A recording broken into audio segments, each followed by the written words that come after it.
कुछ औरंगजेब आज भी देश में हैं, जिन्हें दिवाली के पटाखों से दिक्कत है, क्योंकि इनके आका को दिवाली के पटाखों से नफरत है। लेकिन कुछ मुगलों ने दिवाली को बड़े ही धूमधाम से बनाया। यदि हम इन कट्टरपंथियों को बताएंगे कि इनके आका दिवाली मनाते थे, तो क्या ये लोग दिवाली पर मस्जिदों में दीपक जलाएंगे? क्योंकि 1526 से 1530 तक रहे मुगल शासक बाबर भी अपने महल को दीपों से सजाता था।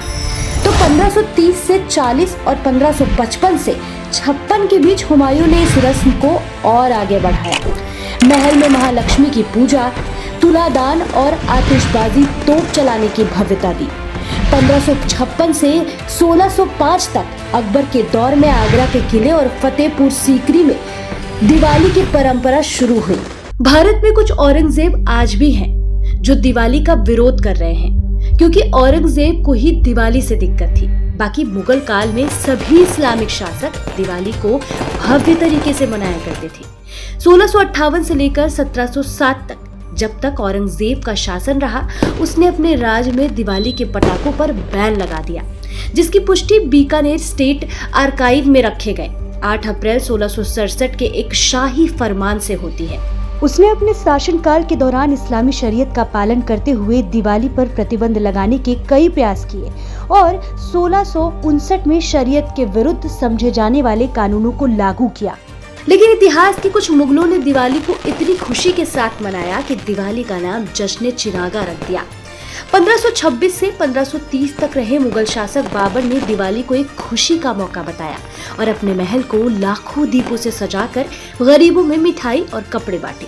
तो 1530 से 40 और 1555 से 56 के बीच हुमायूं ने इस रस्म को और आगे बढ़ाया। महल में महालक्ष्मी की पूजा, तुलादान और आतिशबाजी, तोप चलाने की भव्यता दी। इसके अलावा 1556 से 1605 तक दिवाली की परंपरा अकबर के दौर में आगरा के किले और फतेहपुर सीकरी में शुरू हुई, जहां अकबर की बेगम जोधाबाई और बीरबल रहते थे। अकबर के समय दिवाली को जश्न चिरागा नाम दिया गया।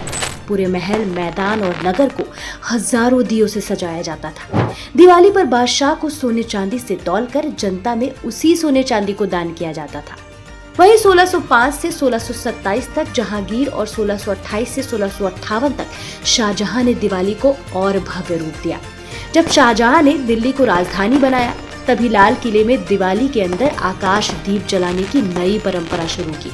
शाहजहां दिवाली की खासियत को बढ़ाने के लिए 40 गज ऊंचे खंबे पर दीप लटकवाते थे, जिसकी रोशनी न सिर्फ किले बल्कि चांदनी चौक तक पहुंचती थी। महीनों पहले से किला, बाजार और गलियां सजाई जाती थी। बहादुर शाह जफर के समय 1837 से 1857 लाल किले में तुलादान और दीपदान की पुरानी रस्में खूब मनाई जाती थी। बादशाह खुद तराजू पर बैठकर जनता में सोना चांदी बांटते थे। मुसलमान और हिंदू साथ मिलकर पटाखे, मिठाई और दीप जलाते थे। मुगल काल के दस्तावेज में दिवाली की साझा संस्कृति की मिसालें हैं। बाबर, हुमायूं, अकबर, जहांगीर, शाहजहां, मोहम्मद शाह, बहादुर शाह जफर ने समर्पित भाव दिखाया। वहीं औरंगजेब अपवाद था, जिसने कट्टरता चुनी।